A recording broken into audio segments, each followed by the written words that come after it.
This is Belus. And Possessor Ćachtice from Transilvania. See you at the Tampa Morgue.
What's up? This is Tony, and you're listening to the Tampa Morgue Season 3, Episode 135.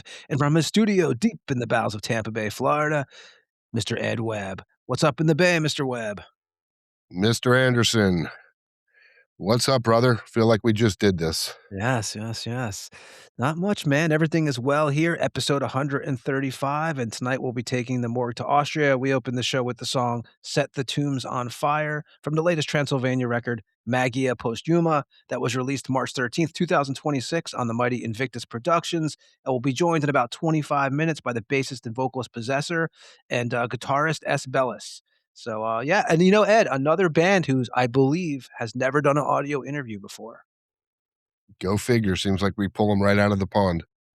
Yeah, you know, Chris Volcano never did an audio interview. Necromaniac never did an audio interview. Glenn Destructor from Destructor out of Australia never did an audio interview. Kev Desecrator from Destroyer 666.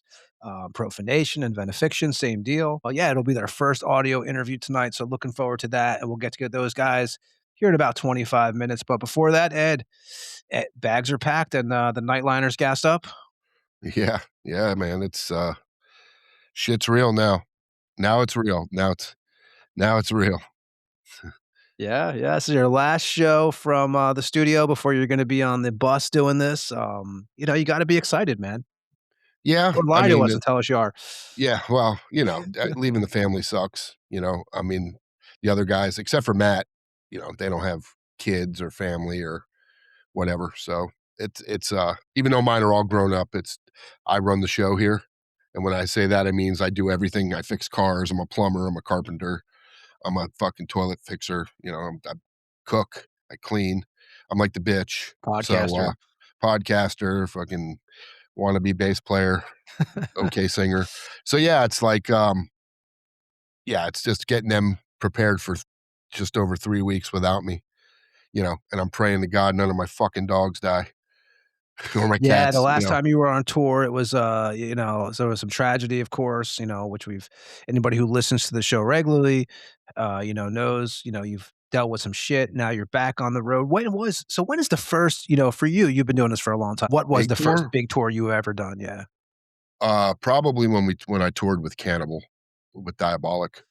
I guess I could take that back because we did a 10-day run with Morbid Angel before that, but it wasn't like, it was just us and Morbid Angel. It wasn't like a huge tour. It was And we're just speaking kind about of Diabolic for listeners, Diabolic, right? yeah, Diabolic. So yeah, I mean that was probably the first, but the first like full-fledged, I think it was almost 6 weeks, was when it was Diabolic, Hate Eternal, God Dethroned, and Cannibal Corpse. Yeah, that was what, 2000? 2000. Yep, that was. So that would be, let's think here. So that would be, for you guys, for Diabolic, that would have been Supreme Evil. Supreme Evil. You guys were in support of? So Supreme Evil, but we already had Subterranean Magnitude written in full, demoed, had it all like on tape with, me doing all the singing and playing bass. It was done. Like I have it somewhere. So we played a couple songs off of that live every night. And so yeah, but we were touring in more for Supreme Evil at that point, and really for City of the Dead, because that never got, we never there was no tour for that, and that was, even though it was a demo, it was pretty well regarded back then. So 2000, that would be, so Hate Eternal, that was Conquering the Throne, which would have been Jared Anderson on that tour. Correct, and Derek Roddy. Yeah, Derek Roddy. Yeah, there were a 3-piece, Crushing. It was, that was their first tour. That was their first shows as a band, like even playing. So, and of course, God Dethroned, we had Henry on here. Yeah, so that would have been bloody blasphemy for them, and you are right. We had Henry on episode, it was in the 50s. I think it was 57. I have the chart actually over here. Early days. Yeah, early days. We had Henry on from God Dethroned. And Cannibal Corpse, that would be Bloodthirst, or because that was what? That was Jack Owen, O'Brien, Paul. Owen, O'Brien, Paul, George, and Alex. Alex. Yeah. Yep. 2000. So you'll think about Tampa in 2000, that time period. You had what Deicide put out, Incinerate 'Em. Trying to think what else was coming out at that time period out of that. Gateways was Morbid Angel, correct? I Was that believe around so, because 2000, 2001? that was when we toured, it was with Steve Tucker. So definitely was that era of Morbid with Steve Tucker. Yeah, I remember that tour, actually. We've talked about that tour on the show before here. That's when you had gear stolen too? Yeah, and at L'Amour's in Brooklyn. Yeah, not just me. Brian Hipp had his guitar that he played When the Sky Turns Black with Brutality stolen too. So we both got robbed. Um, didn't have to get robbed because my shit was inside of the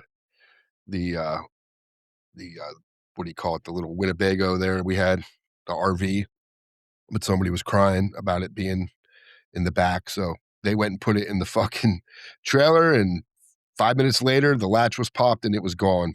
So yeah. And I got to say, man, like the guys in Cannibal Corpse and Hate Eternal were awesome because they, Alex had a deal with Modulus back then. Modulus basses were like badass, and he offered me one to use every night, but he plays 5 strings, and I was like, nah. And then, of course, Jared Anderson, rest in peace, man. That motherfucker, he had a 5-string Ibanez, but I wound up using it a couple times. And then, of course, when we got to Chicago to play, we went to Guitar Center. I bought a cool Star bass. It's an old school Washburn.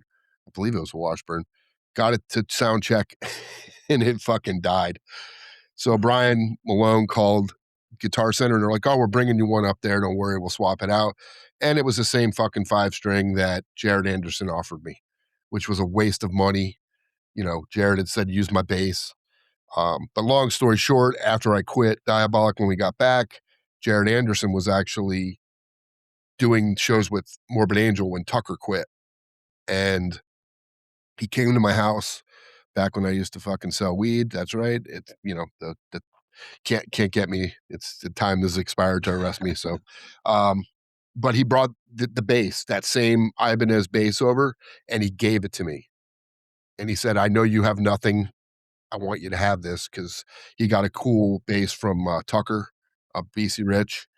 And if it weren't for that bass, because I wound up playing it and it was just so hard to play, I sold it. I wish I didn't, because it was his and I didn't know he was going to die, of course.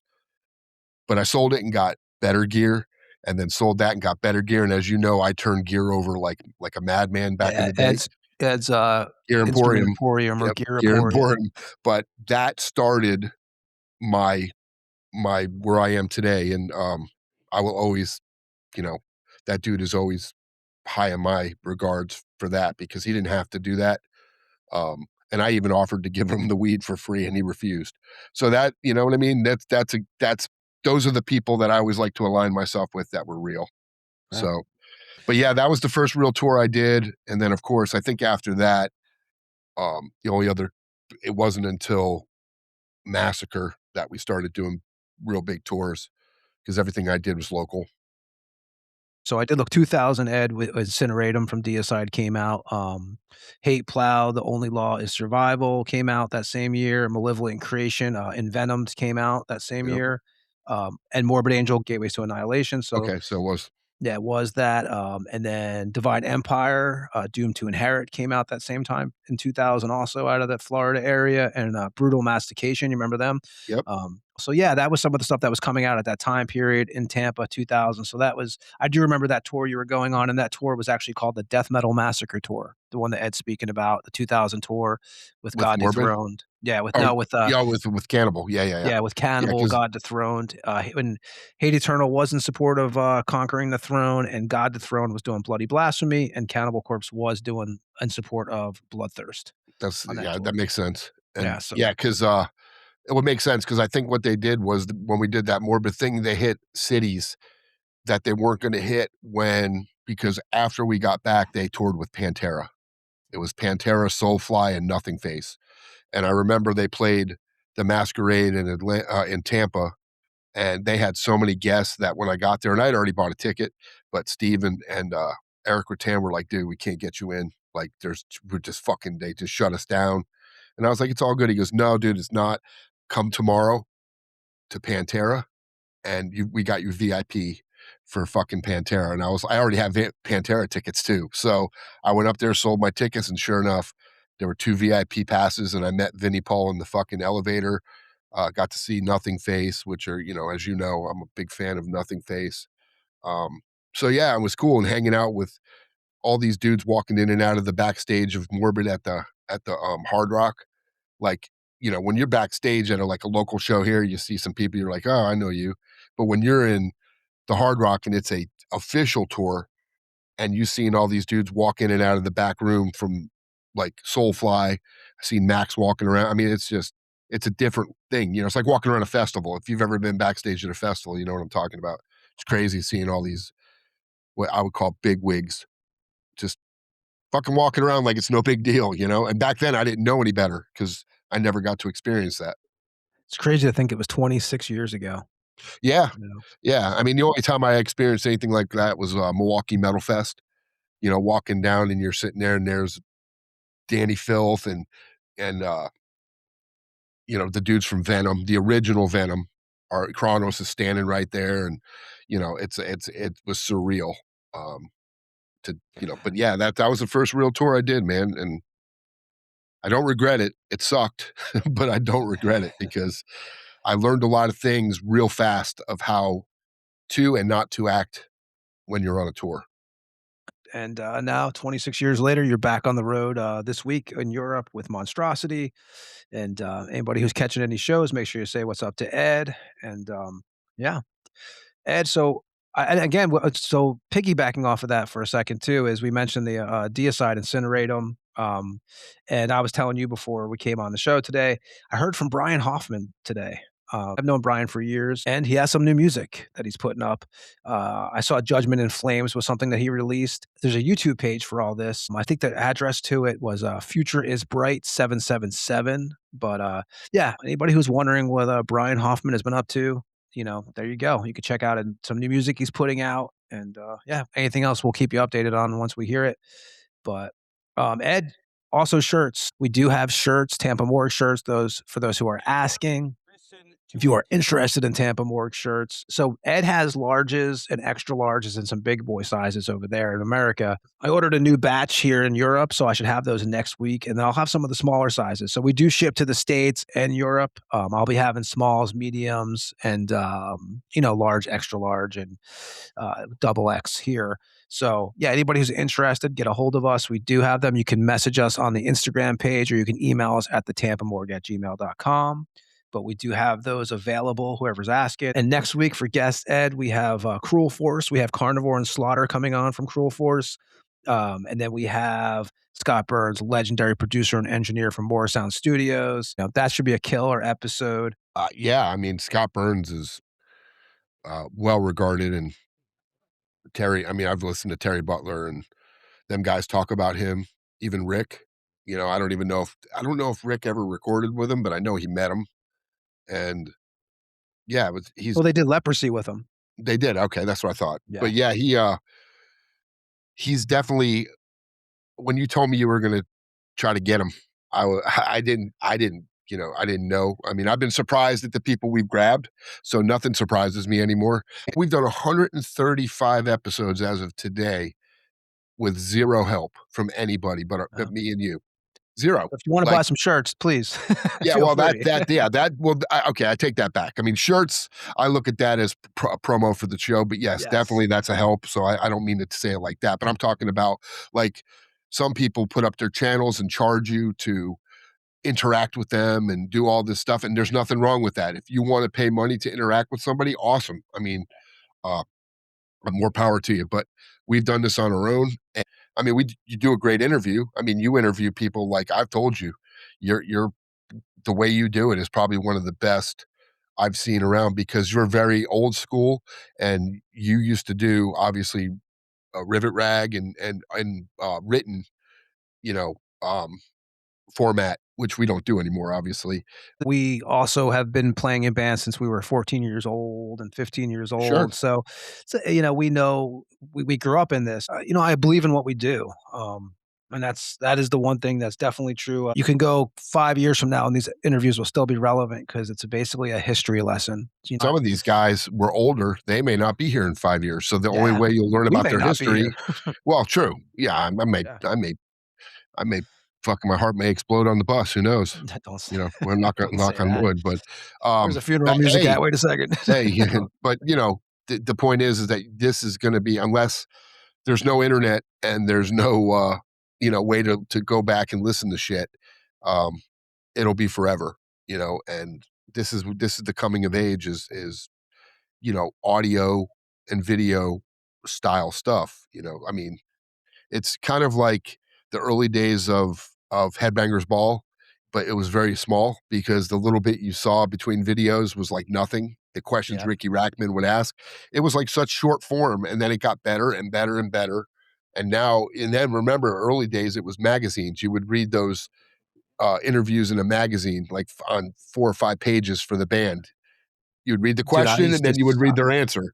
And I used to sit on the bus and do those, man, with these bands and, yeah, go home and so fucking take it from a tape recorder and put it onto, I mean, I always say that the worst experience I ever had was when I interviewed Max Cavalera, for back in, I'm talking years ago, many moons ago. And, then I realized that the recording device didn't work. And I realized it halfway through the interview. So basically, I still did the interview, even knowing that I was fucked. And, that was my one, dropped pass, which I always look at that like, "Oh, shit," 'cause it was just, I mean, that was, that was your Leon Lett.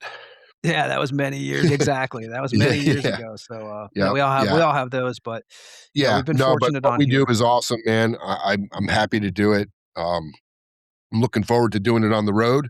It's something I Yeah, haven't it's a done, whole new and to see element. how it works. And yeah, it's gonna be fun, man. Again, dude, happy for you, man, and I'm sure, people are looking forward to see Monstrosity, which they will. So, Ed, we've been doing the Tampa Bay Best Of, I'll let you explain how that works. Last week was Lee Harrison did this. The week before that, was that Jeff Tandy Yep. from Imprecation? Is that the first 2 we did? I think that was the first one was Jeff, and then Lee was last week. Okay. So, and this week it's gonna be Perversifier from, Miramax. And Ed, what is the question that we asked these guys? Yeah, so what's the biggest, most influential band that comes out of Tampa? Or Oh, I'm Florida. sorry, Florida. We started with Tampa and we moved it to Yeah, Florida.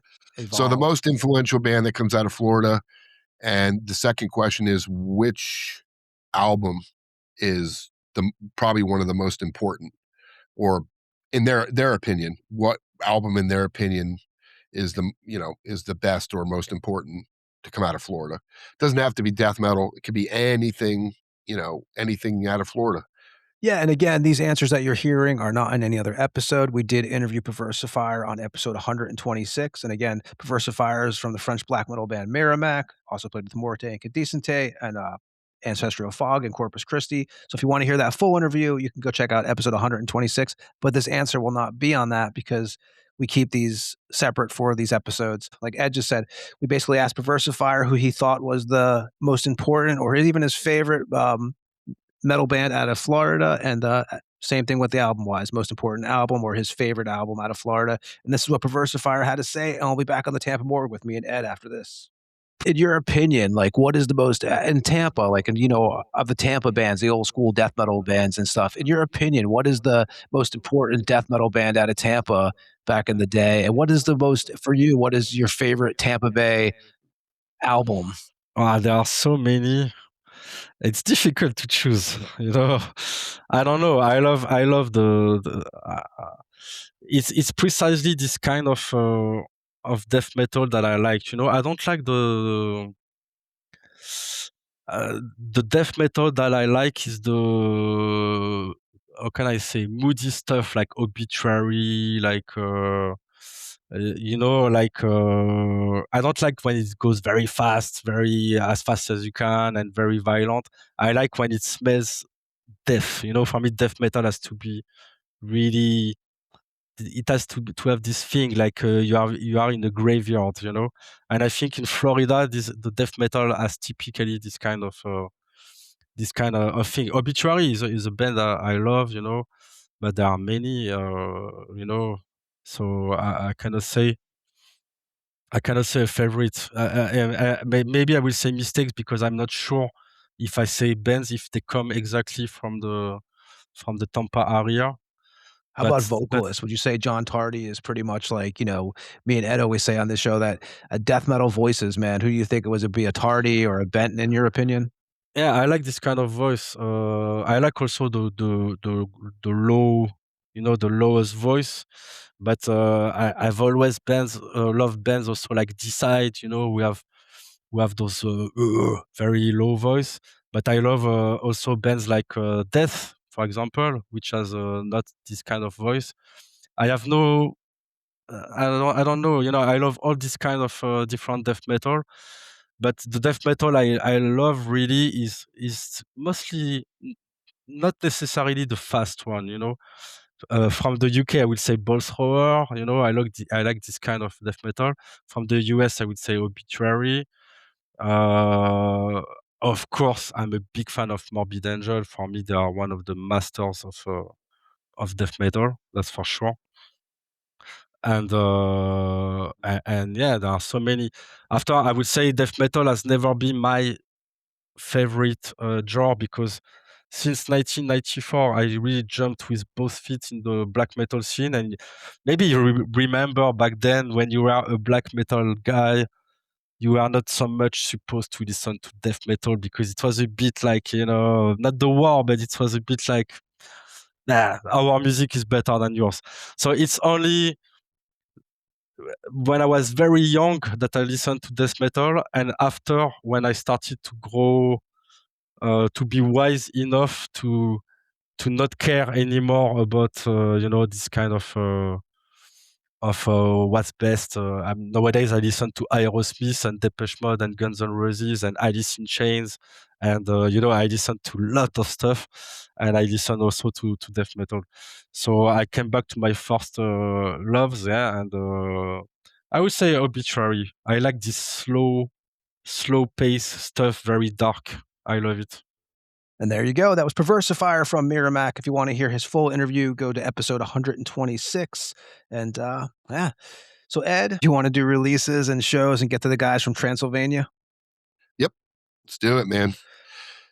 So what we'll do first is we'll run your Tampa Bay Family Fitness promo ad.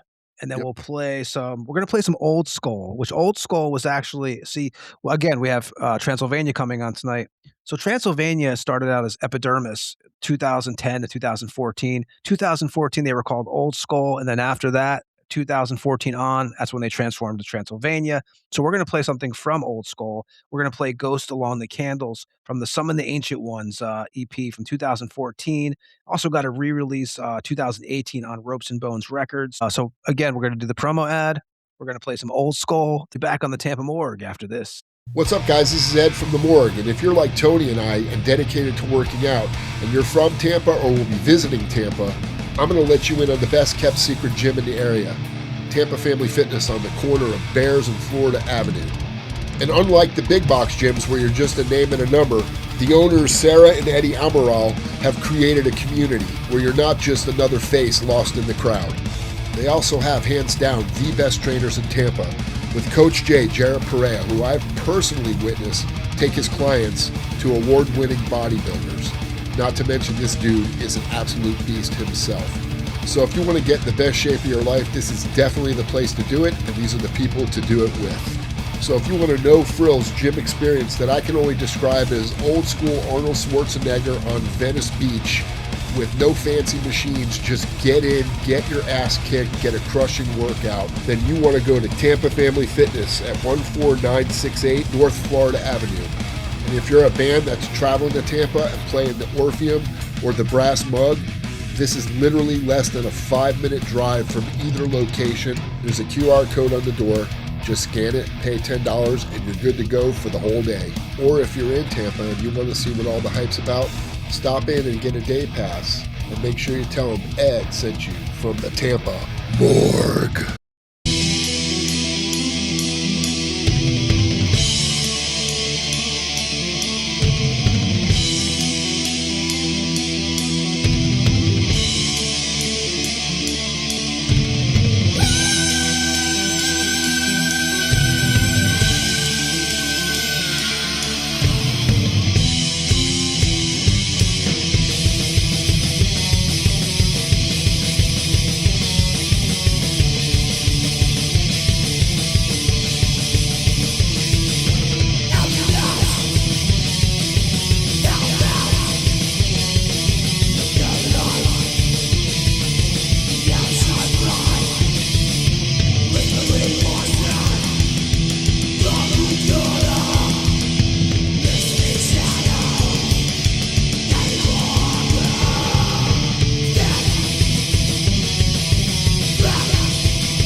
Welcome back to the Morgue, and that was Ghost Along the Candles from Old Skull from the band's 2014 EP, Summon the Ancient Lords. Old Skull would eventually become Transilvania, as we will hear about in about 15 minutes, where we are joined by the bassist and vocalist Possessor and guitarist Belus. Killer band, killer new record, definitely looking forward to talk to those guys. If you are a regular listener, we appreciate you sitting through the Tampa Morgue promos. This episode is 135, Season 3, and you can go back and listen to 134 past episodes for free wherever you listen to your podcasts. And shit, with the prices these days, anything free is a good thing. You can email us at thetampamorgue@gmail.com or message us on the official Tampa Morgue Instagram page. The Instagram page is the best place to keep up with the latest info on upcoming guests and anything Morgue related. And as we always like to state, we are in no way influencers. We are just here to talk about the history of the metal underground with the artists who are part of it. Here you will find interviews with artists like Infernal and Odin from Disaster, Sergeant Salston of Deathhammer, Jamie Bailey of Brodequin and Liturgy, Morbid Saint, Noella of Hexea out of Texas, John Berry from Slaughter Messiah, Ancient Rites, and Nocturnal. We had John Walker of Cancer on the show. We had Martin Missy from Protector on here, Rob from Lucifericon and Ex-Destroyer 666, Yarno of Urn, Graves, and Ex-Barathrum, Phantom out of Mexico, Luciferian Rites out of Mexico, Dawn of the Dead of Nunslaughter, Simo of Finland's Flame and Exodorier, Nige Rocket from Onslaught, Blaine Cook from The Accused, Pat from Hellwitch, Glenn Destructor of Australia's Destructor, King Fally of Deceased, Chris Volcano of Abominator, Cemetery Urn, Denouncement Pyre, and Ex-Destroyer 666.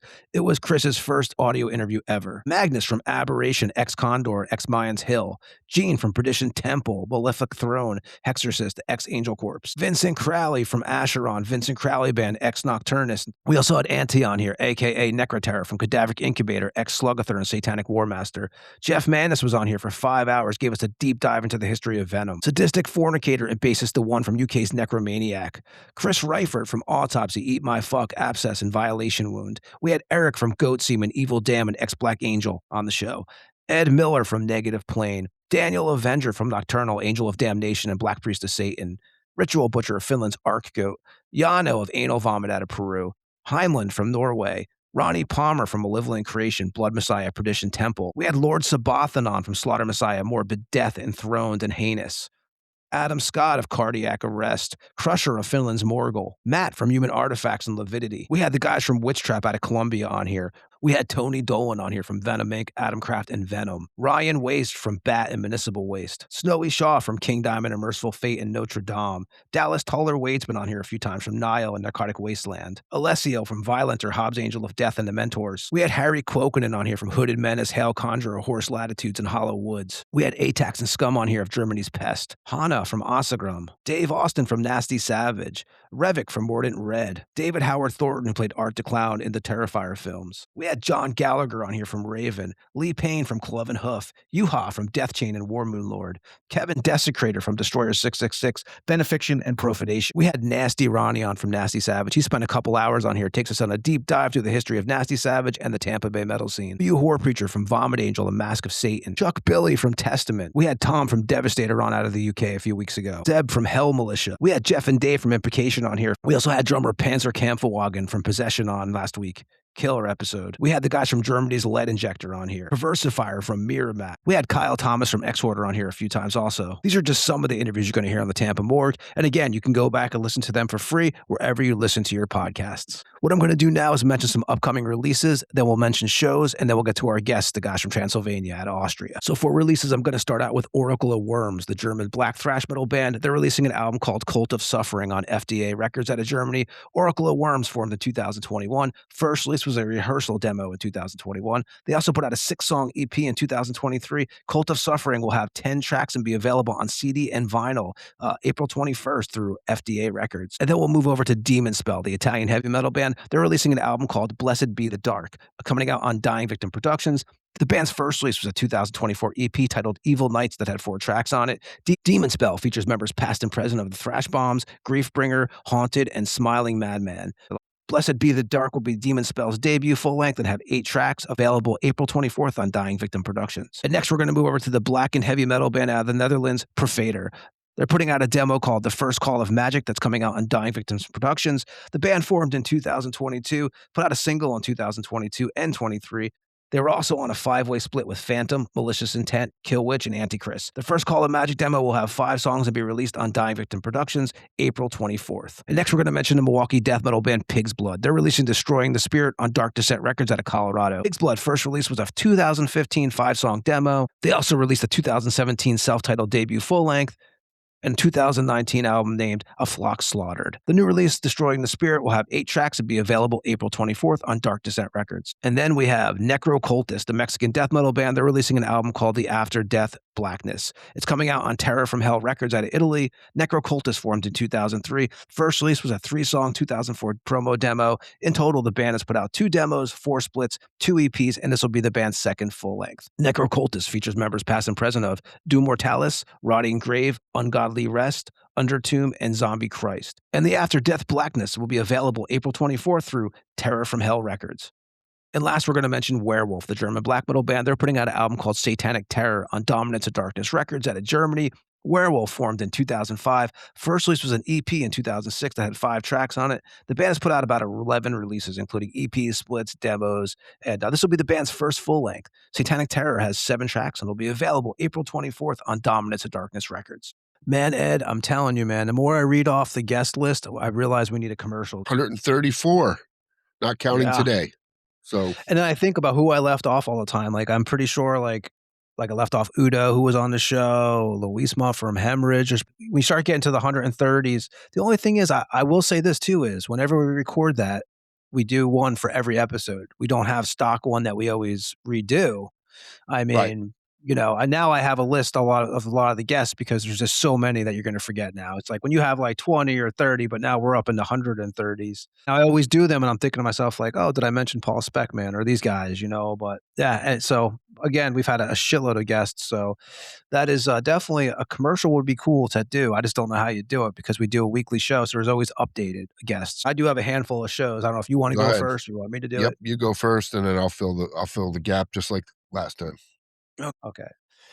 Wednesday, April 22nd, Gatecreeper, Eternal, and Dying Remains at the Conduit in Orlando. And then let me see here. And I got 2 more shows I am going to mention. They're a little bit ahead, but May 9th, Burned at the Stake and Voidrium, Desecrated Altar in Orlando at Stet's Bar in Fort Myers. That's 1926 Winker Avenue. I talked to Vincent Lepore, who was on episode 76 on the Morgue from Voidrium, and they have a new record coming out on April 17th, Aquae Infernus, it's called. It's coming out on Asgard Has Productions out of Switzerland. Hope I'm pronouncing that right. It's the band's first full-length, 10 tracks. They put out a demo in 2023, an EP in 2024. They were on a split in 2025, but Voidrium was on episode 76. But yeah, so they're playing on May 9th. And then May 9th again at Uncle Lou's Entertainment Hall in Orlando. Vacuous Depths. We had Austin on here in episode 66. He's a friend of the show. Vonnock from Central Florida. Saturnine from Jacksonville. And Sacrilus from Tampa. That's $10 at the door. It's a 9 p.m. show. Again, that is May 9th. And Ed, what do you have for shows?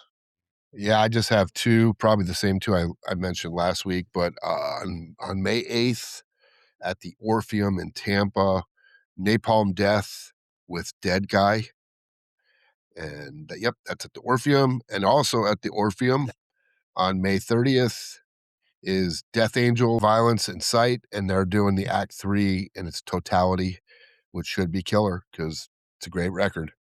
So I still have not been at that new Orpheum either. that is nuts. But I don't think there was anything going on when you were here both times. I mean, I think No, it was there was like, not. I think it was a week before you came, there was a show, and a week after you left the last time there was a show. So, or it was right before. I can't remember. No, you're right. Yeah, there was. but- I know that week I was there. 2 weeks I was there. There was nothing going on this time. Yeah, it's crazy. So Yeah, that I do. one remember. one day you'll be there, maybe, hopefully. Possibly. So Ed, if that's all you have for shows, man, I say we get the guys from Transylvania on the show. Let's do it. Keep this thing moving along. Okay, before we get the guys from Transylvania on, we're going to play a track. We're going to play Morbid Majesty from Transylvania from the EP that came out in 2015, also titled Morbid Majesty. And it came out on Into Dungeons Records. And it came out on September 22nd, 2015. And we'll be back with the guys from Transylvania after this. This is Morbid Majesty from Transylvania. Hello, Tampa Bay Morgue listeners. This is Joe from Circle Rehearsal Studio, Tampa Bay's rehearsal giant with 33 years of service. We know what you need to rock. Large, clean, quiet, cool, smoke-free, isolated rooms with the best gear at a musician-friendly price of $25 an hour. Professional, courteous, easygoing environment. Recently upgraded and remodeled with top-quality gear, Marshall, Ampeg, Pearl, Tampa, JBL, Yamaha, PPP, and more. We have the experience and the gear to provide you with the best possible rehearsal experience at the best price. Just completed and soon to open Circle's demo studio for your recording needs. From laying down drum tracks to complete projects, we have you covered at a musician-friendly price. Also in the work is the pro rehearsal room, freshly appointed and stocked with the best gear at nicely competitive rates. Our contact number is 727-546-8930. Our address is 10841 75th Street, Seminole, Florida, 33777. We have 7 large rehearsal rooms. Looking forward to seeing you soon. Thanks.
And that was Morbid Majesty from Austria's Transylvania from the 2015 EP titled Morbid Majesty. Transylvania has just released a new record titled Magia Posthuma through Invictus Productions on March 13th of this year. And tonight we are joined by the vocalist and bassist Possessor and guitarist Belus. Great to have you guys on the show. And let's start with the new record. You guys just did a release show on March 13th.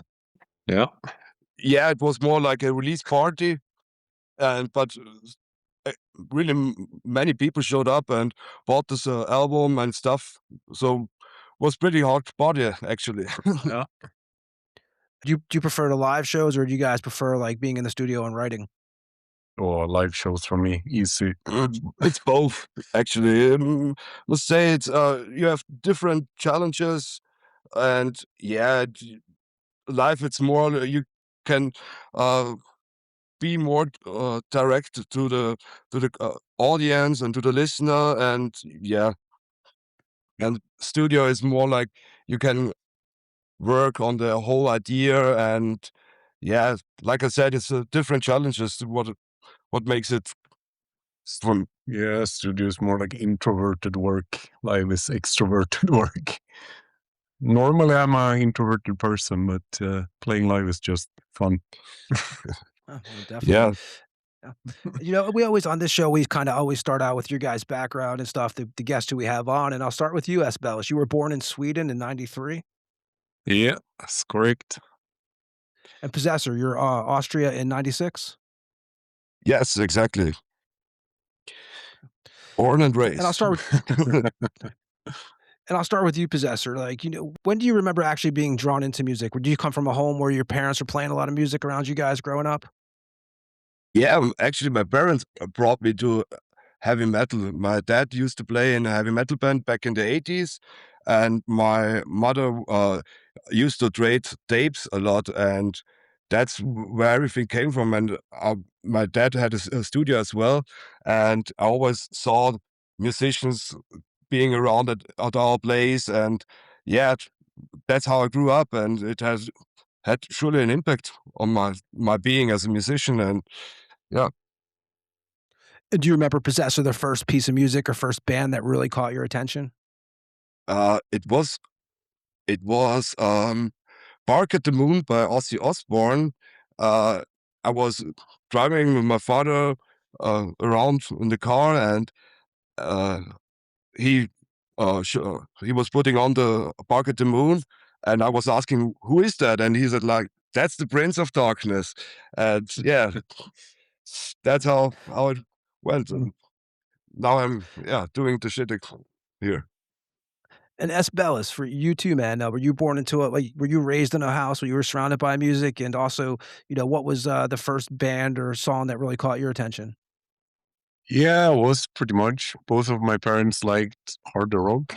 They were born in the 50s, both of my parents. My dad was very like a proto hard rocker kind of vibe. He liked like the Stooges and stuff, but a lot of blues too. Jimi Hendrix. He saw Jimi Hendrix when he was 12. Still jealous of that. And yeah, my mother, got into like the OG wave of punk, and she loves Thin Lizzy and stuff. All stuff I still love. So yeah, Thin Lizzy is a very big music memory for me actually, and Jimi Hendrix, both of them. It's a bit from both mom and dad. What was your favorite Thin Lizzy record? Black Rose, probably. It's the most epic one. Yeah. And the first record I bought was Volume 4 with Black Sabbath, because my mom was super into Black Sabbath as well. Nice. Did you have a decent selection of record stores to shop at when you were a kid? Yeah, sure. I grew up fairly close to Stockholm, so I mean it's like only proper metropolitan area in Scandinavia, basically. So yeah, I had a fairly good selection for sure. How about you, Possessor? Yeah, I got most of my records from my parents actually, and yeah, they're like it's decent collection. All of those records are like first presses of common bands like Judas Priest, Dio, Ozzy Osbourne, and yeah, and I'm happy, and they're still in a good condition. Yeah, it was the same for me as well. I have a lot of cool records from my dad, like original Blue Cheer stuff, etc. And the prices of these things now are crazy, right? It's unbelievable. I mean, Yeah, exactly. yeah. And Possessor, what was the first gig you went to as a kid? Ah, it was AC/DC in Vienna at the Ernst-Happel-Stadion. And yeah, it was absolutely mind-blowing. It was to see those guys, and 50,000 people were there. And yeah, it was great.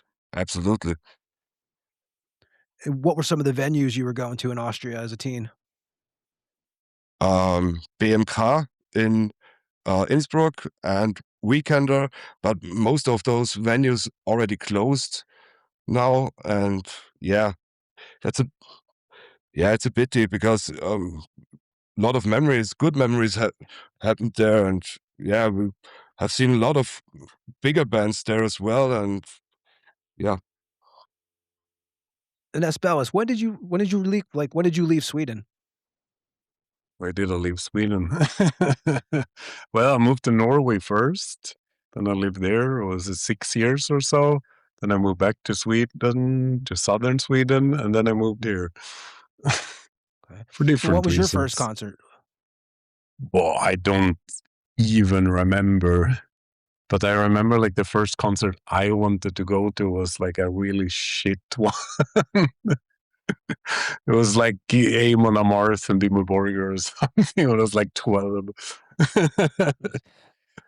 Did you have access to like some decent venues growing up too? Yeah, for sure. In Stockholm, I saw so much cool stuff in Stockholm. Café 44, which is like Café 44. It's like a DIY punk venue.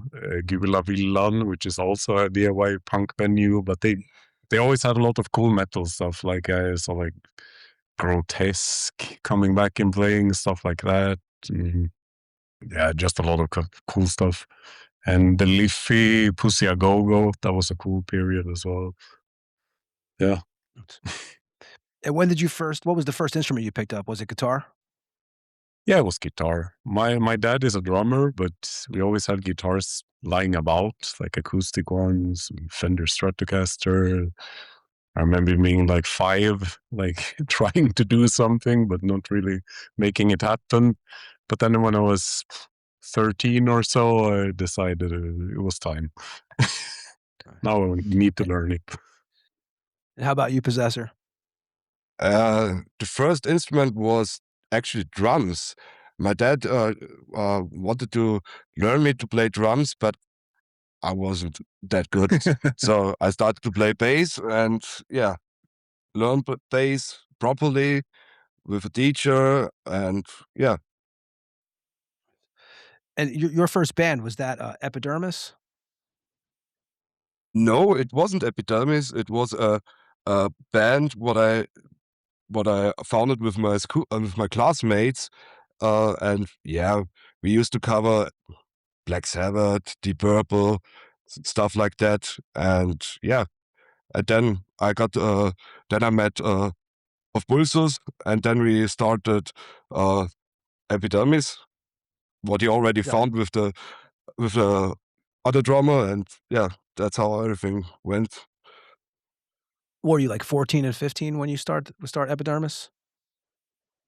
Was 13, 13. Crazy. Yes, 13. it was 13. And is that the first band you played a show with? No, I played a show with my school band in front of all our other classmates, and yeah, it was pretty fun. And then with Epidermis that's what became Old Skull? Yes, And that's what you changed guys name. Yeah, why did you guys change over the band name? I don't know. We wanted to go. We wanted to do something else, like more death metal and more black metal, and that's why we changed name, because Epidermis was founded as a thrash metal band, and yeah. And how many releases did you do with Old Skull? Did you guys do what you guys did, a 4-song EP? Yes, yeah. Summoning the Ancient Gods. Lords. Summoning the Ancient Lords. That was good. And ex-Belus, was that, what was your first band? First band was kind of doomy band called Thrall, which I didn't buy that much with it, but I think the first demo is pretty good. But it was more like I just wanted to play with people.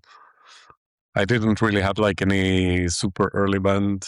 So I was like 18 when I did that. Then I had a couple of small projects, demos here and there with some death metal bands, blah blah blah. But yeah. Well, you had a band, and I don't want to pronounce the name wrong because I probably will, but Ond Vind, yeah. Is that what that That is? was Okay, like what sorry. yeah, no worry, man. It means in wind.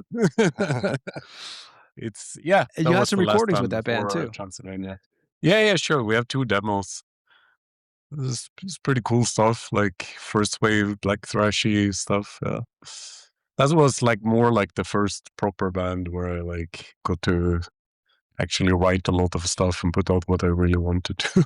So Is that band still active or is it pretty much done? nah, not really.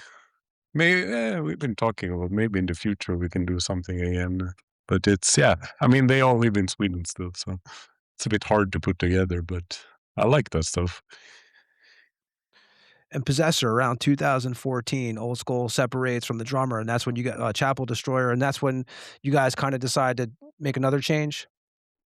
Yes. We wanted to change everything and want to make a band with a whole concept, and that's why we decided to name the band Transilvania. And yes, that was the reason. It's you and Ovan, who was also in Old Skull. You mean the of Pulsus, the guitarist? Yes. Yes. We make music together since 16 years, and yeah, that was our idea to make a band with a concept and like get more into in the medieval themes and stuff. And yeah, The lyrical theme and stuff, even early on, you guys were interested in like Vlad the Impaler and stuff like that. yes, surely, but we are influenced by other myths as well, and tales and from all over Europe. And Transylvania is actually combining that everything together, and for us, and that was the idea. And you guys add Hellblaster on drums, and Mammon also gets involved in the band. No, he isn't in the band anymore, and Hellblaster isn't in the band not anymore Oh yeah, I as was talking well. about So 2014 when the band was first forming. yeah. Both of those guys were pretty close friends of us, and yeah, that was a cool time. And they were also into the whole theme stuff in the medieval themes, and that's why we worked together so good in the first a few months when we founded the band. And where's the early rehearsals taking place for you guys? In Innsbruck, still in Innsbruck. We have the same rehearsal room as we founded the band, and still doing all the recordings there as well. And what's the first song you guys wrote under the name Transylvania? Oh, on the back of Satan's stallion, I guess. And early influence-wise, what is it for you guys? Morbid Angel, Dissection, like what else? What was influences for you guys early on when you guys start in 2014? It was the Eastern European first wave black metal scene, like Tormentor, Thrall,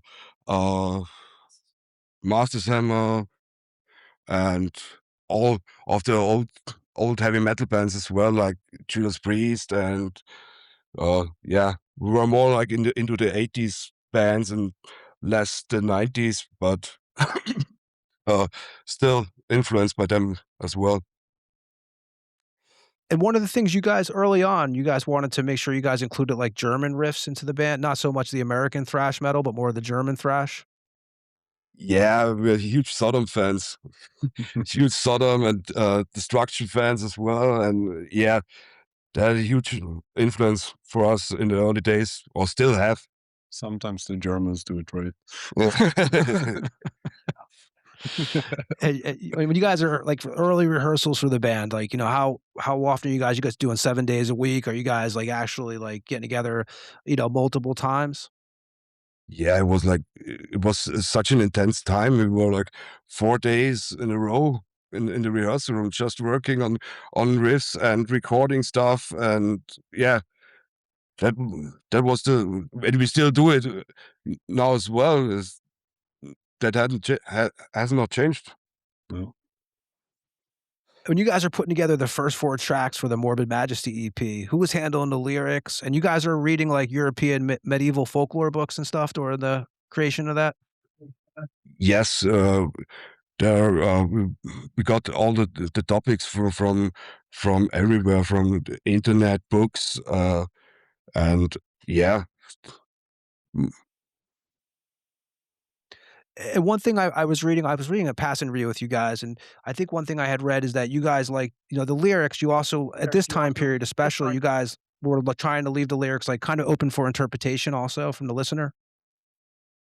Yes, we try not to make it too too obvious what we want to say. Like we are playing with perspectives as well in the lyrics, from like you are the murderer or the the monster or the vampire, and that's how you can connect to the lyrical themes of the band. And when you guys are doing that first EP, we'll talk about the Morbid Majesty EP. How is the chemistry in the band when you guys are doing, you know, with you four? Intense. It was was emotional. We had a lot of fights as well, and had good times together. And yeah, because everybody was so focused on the record and to make it happen. And you guys recorded that at what, April 2015? Where did you guys record that at? And how long did it take you guys to do that recording? It was one drunk night in the rehearsal room. That's where you guys recorded at. Do you guys record all your own shit? Yes. I have my own studio equipment, and we still record everything by own. Nice. And when does the relationship start with you and the label Into Dungeon Records out of Germany? I met when I played in Triumphant. I met Martin, the owner of the label, in the Czech Republic when we played there, and that's how we got connected. And then I started to talk to him that that the band has changed name into Transilvania, and we're doing a EP now, and that's how we got together. And yeah, Who did the logo for you guys? The early on logo that you guys were using? the first logo was done by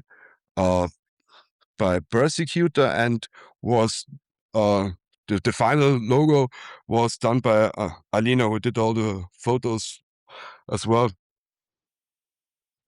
Yeah, I was gonna ask you, is she the one that did, which I'll talk about the new record obviously in a bit, but did she do the Yeah. artwork on the new record also? So She that's a did, she different. did the design. Yeah, she did the layout Layout design Okay. was her work. and a lot of the Yeah. photos as well. Yeah. Yeah, I'm gonna play Moonlight Sorcery off that 2015 Morbid Majesty EP. Anything you could tell us about this track? Yeah, it's that track that was like, how should I describe it? It's the most heavy metal song what we did on this record, and yeah, it's about Elizabeth Bathory actually, and yeah,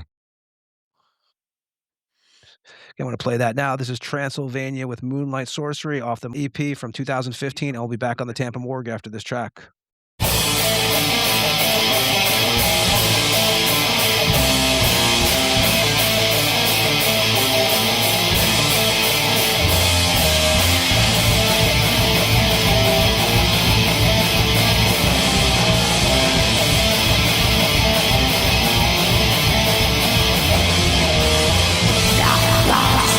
Raven,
And that was Transylvania with Moonlight Sorcery.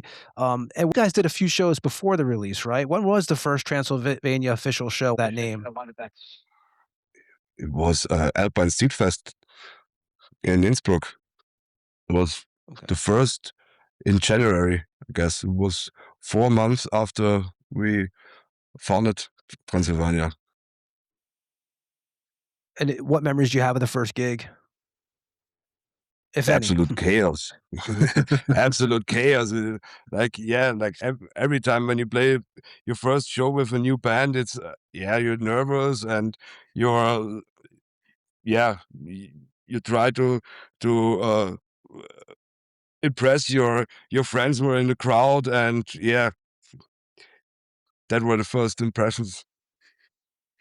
Belus, when's the first time that you heard of Transylvania? When I rehearsed with Transylvania, was it October? Or first time you heard of the band, or became I familiar heard with of the band. Yeah, your first time you became familiar with the band. I think it was when Morbid Majesty had just come out. Yeah, I mean, I met you at a festival in Sweden. Yeah, in Gothenburg. Yeah, exactly. Yeah. I got the tape from them. That was cool. And I didn't know the guys then, so it was just a random event. And now I'm here. Yeah, see how things work, you know. In 2016, Transylvania is part of the split with Kafrun on Destruction Records out of Germany, a 7-inch. Is that your guys' first time on vinyl? No, it was the Morbid Majesty vinyl version. What was the first vinyl what came out? And how did you get involved with that split?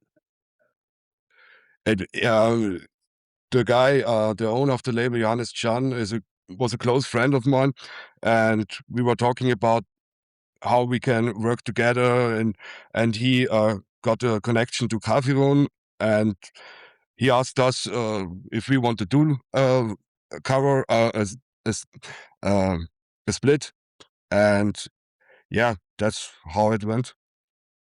Was that track recorded when you guys were doing the Morbid Majesty recordings, or was that afterwards? That was afterwards. It was in summer when we recorded it. So was Mammon on the 7-inch, or did he depart the band before he came out? No, he was on the 7-inch. He was on the 7-inch. It was the last record what we did with him. And why did he leave the band? His interest changed into other stuff, and that's why we split up with him. And that was the reason. And you mentioned that the Morbid Majesty came out on vinyl through Temple of Darkness Records. Exactly. 500 copies. How was that when you're first holding, are you a vinyl fan, first of all? And when you get a copy of that, how's that experience for you? It was amazing. We were so proud that it wasn't planned that we'd release it on vinyl, and out of a sudden, Temple of Darkness was contacting us and asked if he can do the vinyl version, and it was amazing for us that that happened.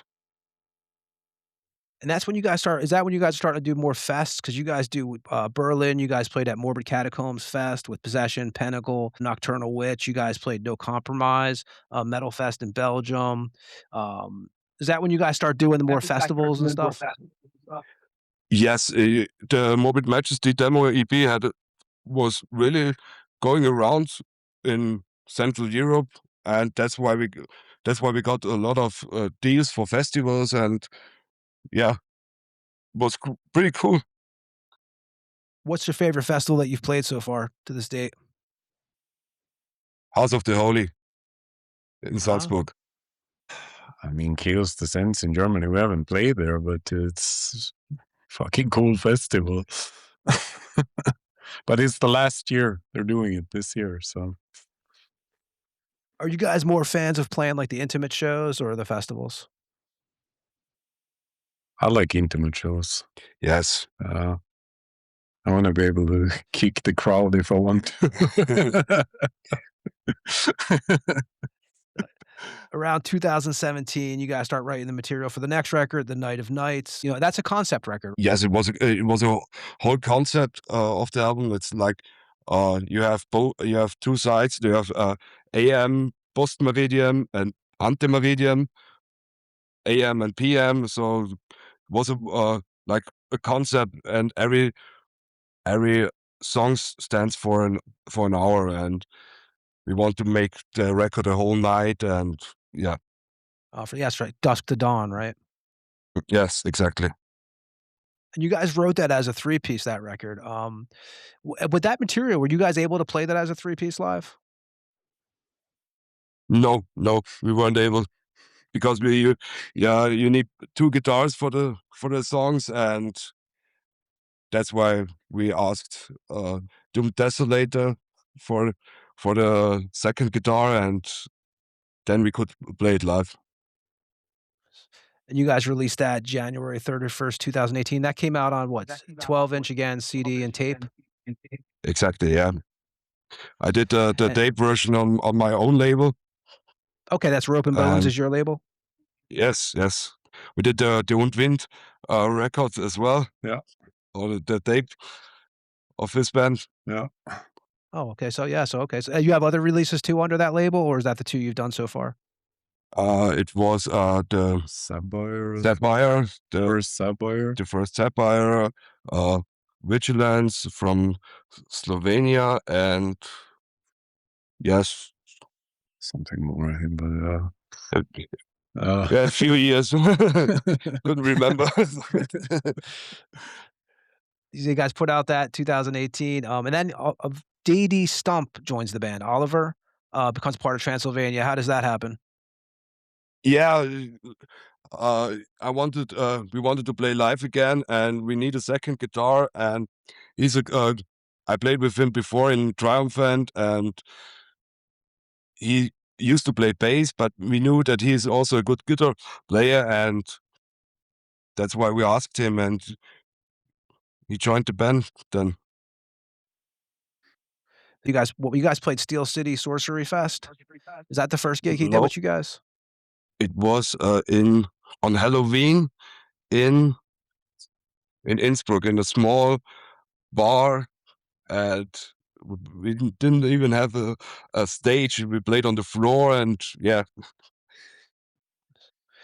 2018 and 19, did you guys slow down doing shows at that time period? Yeah, because I wasn't in Innsbruck back then, and I lived in Vienna for a couple of months, so we hadn't that time to make songs and write songs and work on a record. And when you guys bring DD into the band, you guys put out a single, right?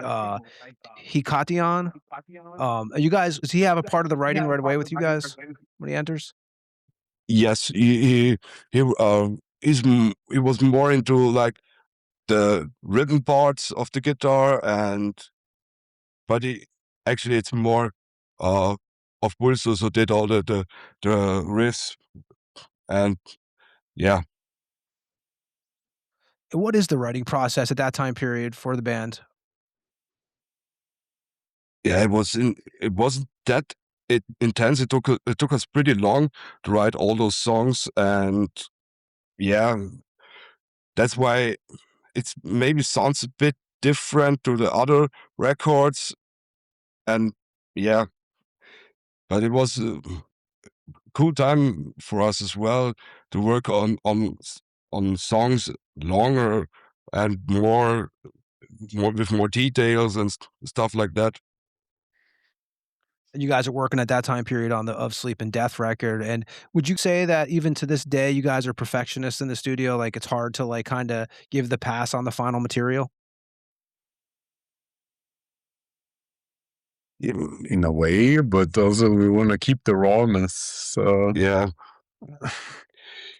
You reach a certain point, and then we say, okay, it's done.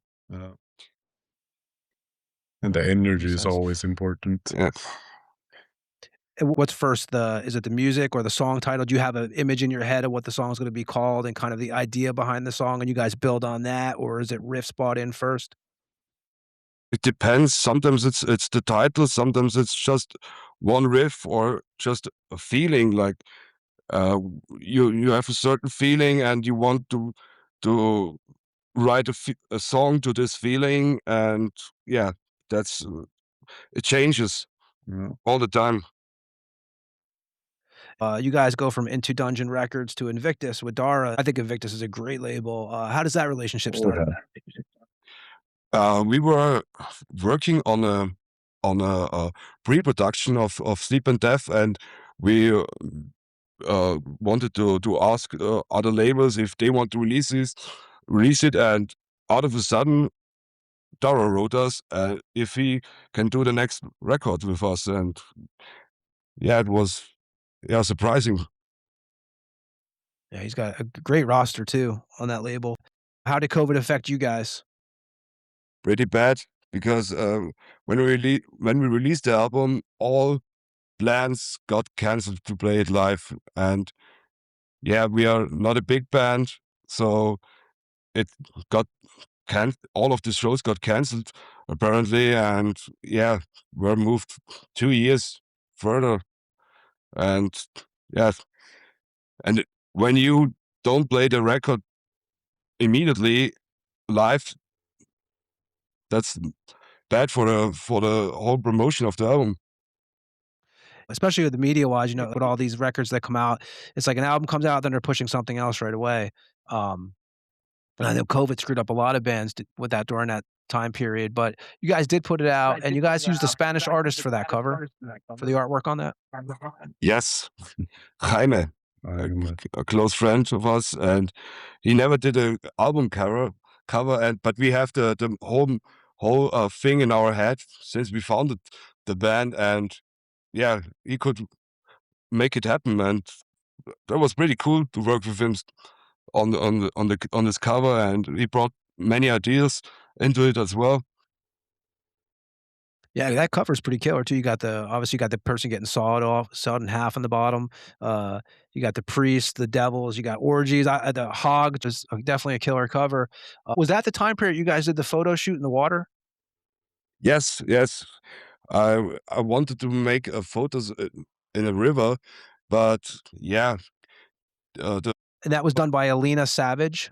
yes, exactly. And she said we need to go more into the water, and out of the sudden we started to dive into the water and put mud on ourselves, and yeah, Great band photos though. Thank you. Definitely. Now, does she do the new ones, you guys? The ones you guys have too now, and the caskets and stuff? Yes, she did as well. It was 2 people doing it. Yeah, But she did a lot of them. yes, How were those photo sessions? Were they uncomfortable though? absolutely. Yeah, fairly.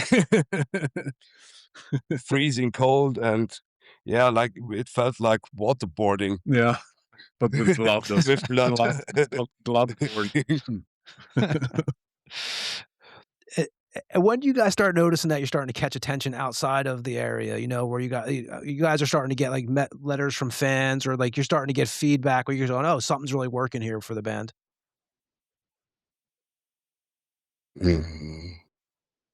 Maybe Morbid Majesty. I knew about you up in Sweden like instantly. Yeah, we released one song of Morbid Majesty, and people were writing us from all over the world, especially from Scandinavia and yeah, less Central Europe. I'm gonna play Vault of Evening. Anything you could tell us about this track? Yeah, it's about the legend of the 3 kings who met the 3 dead kings, and yeah, it's about the death and descending into darkness, and yeah, like giving up everything for the greater death. I'm going to play that track now. This is Transylvania with a Vault of Everything off of Sleep and Death, and we'll be back on the Tampa Morgue after this track.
and that was Transylvania with Vault of Evening from Of Sleep and Death that came out on Invictus Productions. And you guys have obviously with the photos we were just talking about and stuff, the theatrical side is an important thing to you guys. Yeah. The visual stuff is very important for us. Do you guys think that, like, these days I feel like a lot of bands don't focus on that? Yeah. Yeah, they're focusing more on not They're focusing on what's already been made, doing it over and over again. they don't want to invent something interesting and don't connect the visual stuff to the music. Yeah, I have to agree because these days sometimes when you see a band with baseball hats on or just kind of it's not doesn't have that vibe, that feel that you want. Flipping browsers. Wow. And we mentioned obviously the COVID and stuff, and you guys took a 2 years off of playing at this time period also. We did one private concert. When the lockdown was happening. And yeah. But no. How we bad didn't was the play. lockdown in Austria? It was prison. It felt like prison. You couldn't go anywhere, and yeah. You guys took those 2 years off. Was the first show back the PMK Innisbrook show with Circle of Yes, Shadows? it was. Yeah, with Circle of Shadows and Sarcasm Syndrome, and yeah, that was. And that was pretty your wild. release show too, right? Yeah, it was. Yeah, it was the release show actually of the album, and yeah, it was pretty wild, and so many people showed up there, and yeah, it was a hell of a show.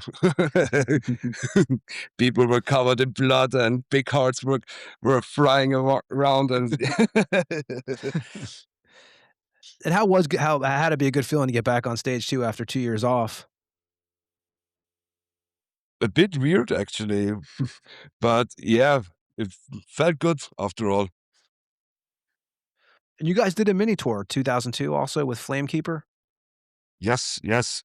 There was like a coincidence because we played both at the House of the Holy Festival, and Marco of Flamekeeper was doing the mixdown of Sleep and Death, and that's how we got connected to each other. And yeah, he asked us if we want to do a small tour because he has some session musicians from Sweden. So it was like the idea to play more shows, and he asked us if we want to join, and yeah.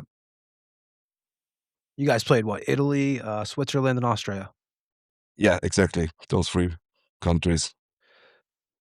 You guys are doing also shows with Convulse at that time period. And this is 2022 is the first time you guys performed as a 5-piece. Yes, You guys had I wanted Persecutor? to. Yes, Persecutor was doing the bass duty, take over the bass duty because I wanted to focus more on the vocals, and yeah, it was a whole different ball game for me. It was the first time that I'm just doing the vocals, and yeah, it felt good. But now I'm happy that I'm doing the bass again. Me too. And in 2023, you guys play with Pro Fanatica, Death Cult, Heinous. And around 2014, Oliver leaves the band, and also Hellblaster. Yes, both of them left the band because of personal reasons. They Hellblaster was focusing more on the job, and and Desolator was more. He said like he wanted us to make more intense sound, so he left the band.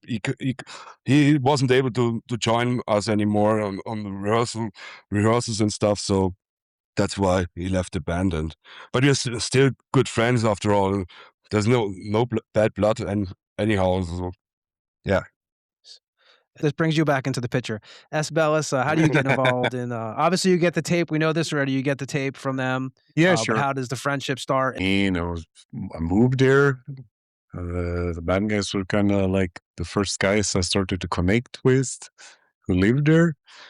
we were like talking about the bit, like, maybe play a song, blah, blah, blah. And then I get the question suddenly. Do you want to Were you join? hoping they asked it to you, kind of? Were you like, hey, man, I hope I can get into this band? Is this in the back of your mind already? Kind of. A little bit. And Possessor, you have to be biased because he's sitting right next to you. Yeah, exactly. And Possessor, how much has he contributed to Transylvania since he's been part of it? Yeah, but I knew he was he's a good guitar player, and yeah, that's it was one step further for the whole band that both of the guitars are now doing lead stuff, and yeah, that was amazing. The chemistry between both of the guitar players is intense. And how they work together and how they write stuff. That's amazing. Yeah, I feel the same. We're all band guys too. We've been doing this our whole lives also. And sometimes you feel like new blood kind of gives energy to the band. Yes, absolutely. It changes the whole dynamic. Yeah. And that was necessary for Transilvania as well. I mean, for the whole band, it was because out of a sudden you think in a whole different way when you write songs and work together, and everybody has a different character of musicianship, and yeah, that's was really surprising for the whole for me, especially because I was writing most of the songs, the construction of the songs, but now everybody is involved in the whole process. Yeah. No, it starts with like a smoke break. A riff comes up during the smoke break, and then suddenly have a song. It's a good flow. Yeah. And how does Gearhead get involved in the band? We needed a drummer, and first he was like, yeah, he can do the studio work, record the album in the studio, and yeah, after the first rehearsal we knew he need to join the band. It was magical. Yeah. And is it hard? Like, is Austria the same as Tampa? Is the three drummers that play in the area, and they play with a shitload of bands, and you got to kind of try to trick them to be in your band eventually, right? Like, kind of the same deal where you guys are at. We didn't need to trick him, but there's not a lot of drummers around. The lack of that, it's everywhere. And at this point, 2024, what we're talking about now, Transylvania had been around for 10 years. And how hard is it for you guys to find a way to grow as a band, but also not lose what Transylvania is, like keep those old school roots? I don't think it's hard. Everyone loves old school music and we want to play it. Yeah. Especially when the two new members joined Transilvania, it really, it made the whole thing more intense, and it felt like the band was never the same again, and it really felt great. So yeah, just feels right. The name of the record is Magia Posthuma, correct? Yeah, it's Magia Posthuma. It's an old book from a doctor in Austria who was investigating vampire cases in Eastern Europe. So that was the name of the book, and yeah. When you guys start writing the material for Magia Posthuma record? I mean, you had some ideas already. Yeah. That we started riffing on. And then it was like as soon as I joined, we started doing new stuff. And then as soon as Gary joined as well, it was just an explosion. Yeah. I mean, how long did it take to write everything? It was just 5 months. Yeah. Something like that. Less. Yeah. Possessor, did that name for that album was actually in your head for some time period? Yes, it was. Yeah, when I started to read about the real vampires, then I come across this book, and yeah, I had this in, I think like in the first few months. I heard this title and I wanted to use it for Transilvania. We're going to talk more about that record. I'm going to play the track Thrall. What can you tell us about this track? It's a mean fucking thrash number. Yeah, it's a bit a groovy breakdown. yeah, it's pretty mean. Yeah, it's yeah. A vampire takes over his victim and controls him, and yeah, that's about the song. This is Transilvania with Thrall, and we'll be back on the Tampa Morgue after this track. Yeah.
and that was Transylvania with Thrall. And the theme of this record, it's what, the impact of death? It's like a collection of death raising themes, and they have every lyric has its own way to sort of say death worship. Worshipping death and revenge. A lot of revenge too. Are you guys actually physically getting in a room still and putting the material together? And how important is that, Yes. For you guys? Always. Yes. Always. Yes. 100%. And I've heard, Sometimes. I read some press from you guys, and I heard that it gets heated when you guys are writing the stuff. Is that, in your guys' words, Not how anymore. heated are the writing sessions? No, it's pretty chill now. Chill, I mean, it's intense in the good way. So, everybody's pushing each other on the limits, and that's cool. But not in a like we get into a fight anymore. It's like And you got our demo in this stuff, what, March 2025, the material for this? Yes, it was Hellas of the Air. Yeah, exactly. Yeah, did all the pre-production before, and we released Hellas of the Air then. Well, no, the first time you guys played with this lineup, with Belus and stuff, was that the Host of All Fevers 3? Or when was it, if not? No, it's a normal gig. It was spontaneous. Yeah.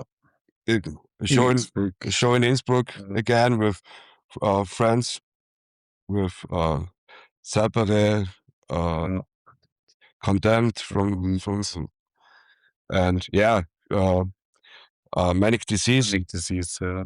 Or Seven Churches. Yeah, that's the new name. That's the new name. Churches.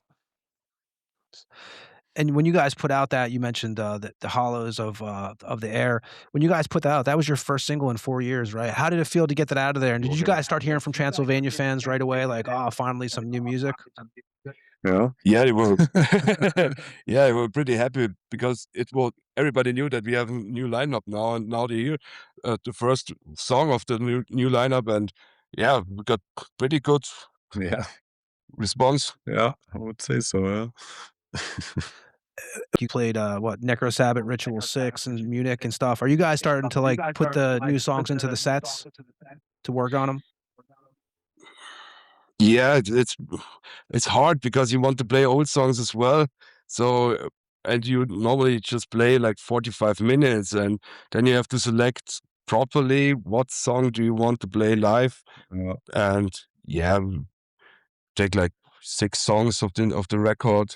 5-6 songs, something like that, and play old songs as well. And we need to play some old songs for the older fans. It's important. The recording sessions for this, how long would you guys say you actually spent recording the final the masters? The recording part was very quick. Your part. Yeah. In general too. Yeah, in general it took us more. I mean, in session wise, it was like for each session it was very quick, but it was over. For the whole thing, it took us like 1.5 months, something like that. And you got mixed and mastered at the Temple of Disharmony with Patrick Engel. When you guys turned in the tapes, it was the same day that Ozzy passed away? Yes. Exactly. I did the mix down, and when I was sending it over to Temple of Disharmony, I heard about the passing of Ozzy. It was a strange day. Yeah, it's bittersweet. Think about that, July 22nd. It's going to be a year before we know it. Yeah, that's true. It's coming up. It's crazy. It feels a bit surreal. When you guys hear that final mix from Patrick Engel, like, you guys, what's your guys' thoughts? It was funny because he said like, thank you guys. It takes me like two weeks to do everything, but he got back to us in like 2 days. 2 days. 2 Yeah, days, 2 days. because he enjoyed the record so much that he needed to work on it. And yeah, then we got the first test master. Yeah, we did a few changes, some minor ones, and then boom, finished. Yeah. And how's it been working with, again, like I'm a big fan of the label. How has it been working with Invictus?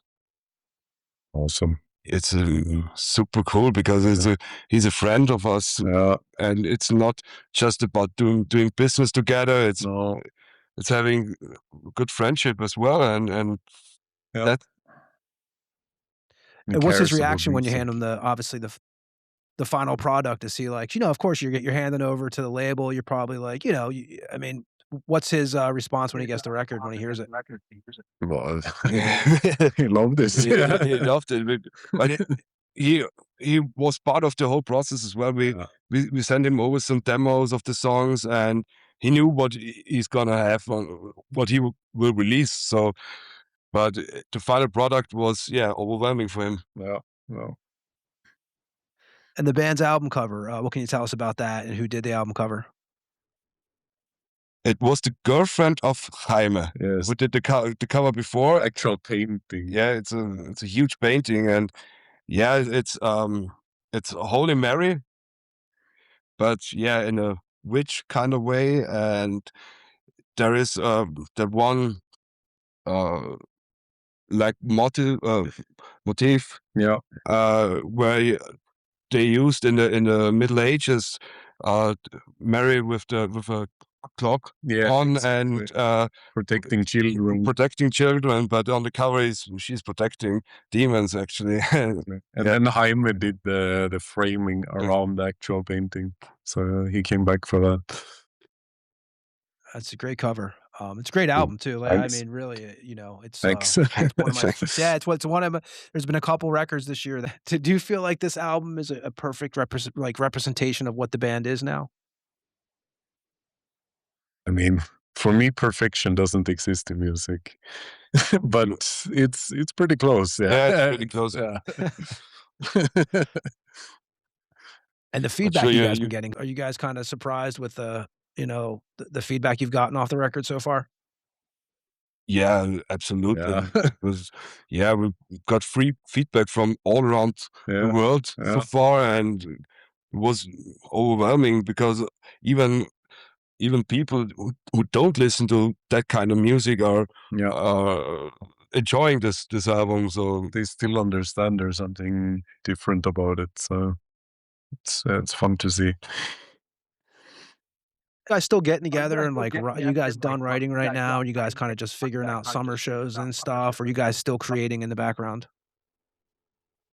I mean, I'm always writing riffs in the background, but right now we haven't rehearsed so much like this winter now, taking a smaller break after doing the record, but still hanging out a lot.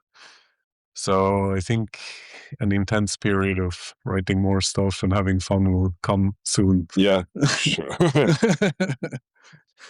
What do you guys have lined up show-wise for the summer? But we don't play anything in the...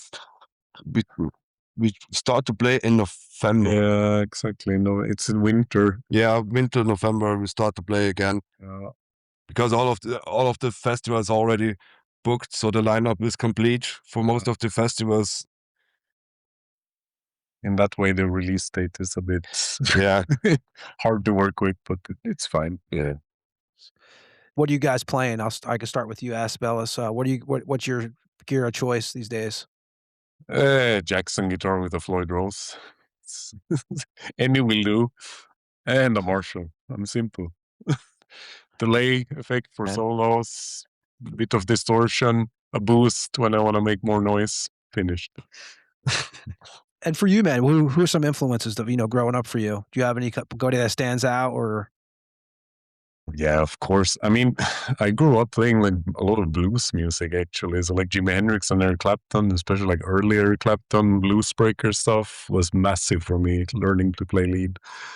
But then like heavy stuff, Iommi, of course, Trey, then just, I mean, those are the big ones for that. Otherwise, I just pick up like moods from different songs, and I try to take moods from different artists here and there. And then then it's a lot of Swedish black metal. Were you a big Sabbath guy? Oh yeah, still am. So Ozzy, Dio, Martin, who was your... All of it, but mostly Ozzy for me. Mostly Ozzy. Possessor, first I'll start with you with the gear. What are you playing? Too many. Yeah. Too many different. Yeah, on Transilvania I play Fender basses, different ones, and amp back as an amp. And a friend of mine built me a distortion pedal, which is 2 combined big muffs in one, and that's make it more massive, more distortion in the subs, and that's the things I play. How about influence-wise? I got influenced by most of rock and roll and blues players, because it's like you need to understand where the bass needs to be. So the fundament and all the stuff, you learn it from those kind of bands or artists. Exactly. Nice, man. Well, guys, first of all, I'm definitely glad to get you guys on here. Have you guys done an audio interview before or anything like this? No, I didn't. I did not. We didn't do that anymore. Yeah.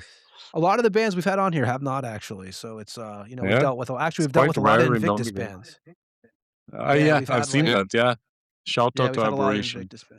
Yeah. Anybody who wants any Transilvania merchandise or anything, where would you send them? Right now, Invictus. Yes. We're planning on setting up something ourselves as well. But it's hard. It's too expensive. We have a Bandcamp, but we're not selling merch because the shipment. Yeah, it's so expensive from here. Yeah, Austria is so expensive. Crazy. Yeah, I think it's right now everything's all fucking crazy. Every price of everything. So which I think that's going to affect. What do you guys think about that? I think like bands touring now. I know in the States it's already been fucked up a little bit. Oh yeah. Gas. It's going to be just gas prices will be a fucking. Yeah, it's ridiculous. And we'll see. It's gonna get any better. So it's gonna bump up. And we're having trouble with people getting into the States now. Bands are trying to get in. They had that metal threat. Remember that? Yeah, of course. Yeah, I mean, you have to apply for a visa like 6 months ahead as well, so it's really hard to plan. Yeah, and these days you don't know if you're going to get in or not. But I mean, guys, again, I really appreciate you guys coming on here. Yeah, thank you for having us. Thank you very much. Anything you guys want to say on the way out?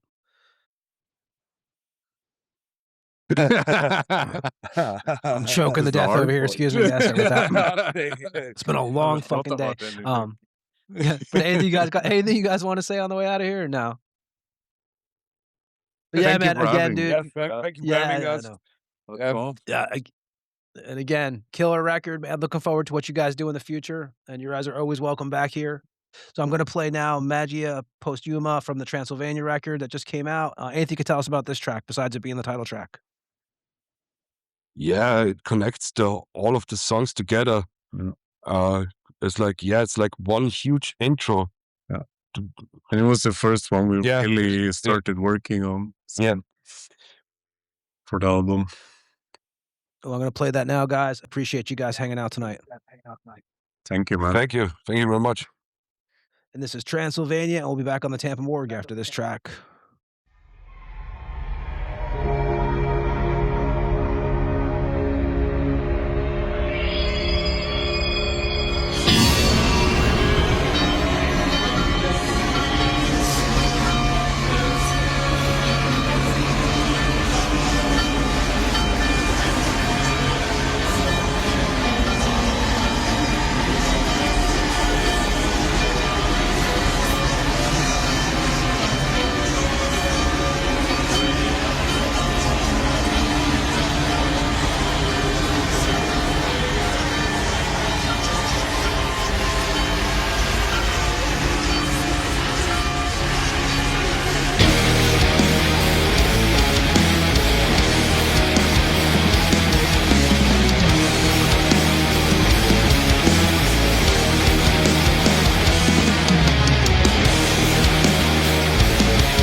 And that was Transilvania with Magia Posthuma. And we want to thank the guys from the band for hanging out. Ed, episode 135 in the books.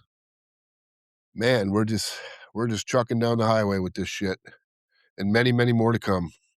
Yeah, man. I was, I was stoked for tonight, man. Transylvania is a fucking killer band. New record is great. I'm telling you, Invictus Productions, man, they put out some great records. But and this is this is our last show before you hit the road, but doesn't mean anything to the listeners because we'll be back next week with the Cruel Force will be next week. But so 136 will be from somewhere in Europe. Yep, somewhere. I don't know where. That you'll know. What's the first gig you guys get off? What is the first gig you guys are playing? It's a festival. Yeah, Switzerland. So that's how it all starts. Yep, that's how it started last time. Weird. I don't know why. It just is, because the first one last time was a festival. So, yeah, will be cool. It's gonna be fun. It's gonna be a great time. Looking forward to it. Looking forward to hear some stories, man. We hopefully get some guys to jump on, on the tour. Yeah, it would be cool to. I'm sure because I know there were a lot of guys that showed up on the last one. And again, we had Origin out there, so they know a bunch of people too. So we had in different cities, guys walking backstage, and I was like, "Holy shit, what's up?" But back then I didn't think about it because that was we didn't start this till I came back from South America. Oh, that's right. Yeah, that is pretty much. Yeah, because it was because it was January 2023, and then April, actually around the same time, I went to South America for 2 weeks, and then we played MDF. I'm pretty sure it was 2023, and then right after that, when I came home, we started this podcast because that was June. I had my surgery the first time, and then we did the show. We'll be on season 4 before you know it. August. So August is starts season 4. But I'm not looking forward to August because over here in Lithuania, the weather is beautiful right now, and I know what August means. And Ed, I mean, I say we, you guys get some shit done before you leave the web compound. Everyone is relying on you. Meeting up with the guys today for band practice today. You have some crooked casket to record. The first and only practice. But hey, it's all good. That's how you guys do it. I mean, actually, getting one practice in that's kind of rare sometimes. I guess so, man. I mean, why bother trying to get your voice in shape when you can just jump right on the road? You'll kill it, man. You'll kill it. And if not, we'll be reading the comments. So yeah, I'm sure you will. I'm sure you will. But Ed, where can they find us? Apple, Spotify, Amazon, anywhere there's a friggin' podcast, man. There's too many to list. YouTube, no video. thetampamorgue@gmail.com for any and all correspondence. Well, not all. I should say you can message us on Instagram too, because our Instagram is popping, and Facebook sucks. So yeah, there's that. It does. Yeah. So that's pretty much it. Ed, smoke signals, we wish you too. the best. We can see smoke signals, and we've learned to decipher them if you want to put some of those up. I'm a fan of smoke signals, as you know. Yes, you are. I'm definitely a fan of smoke signals. But yeah, Ed, we wish you the best on the tour, man. And everybody who's going to be out there seeing Monstrosity, make sure you say hello to Ed. And, dude, you guys are going to kill it. And we'll be hearing all about it on this show. So, everybody, thanks again for listening. Mr. Webb, safe travels, dude. Thanks, brother. Everybody else, we'll talk to you next week when we have the guys from Cruel Force on the show. And yeah, thanks for listening. Peace. See ya. This is King Fally from Deceased, and you just listened to another episode of the Tampa Morgue. Tune in next week and stay fucking dead.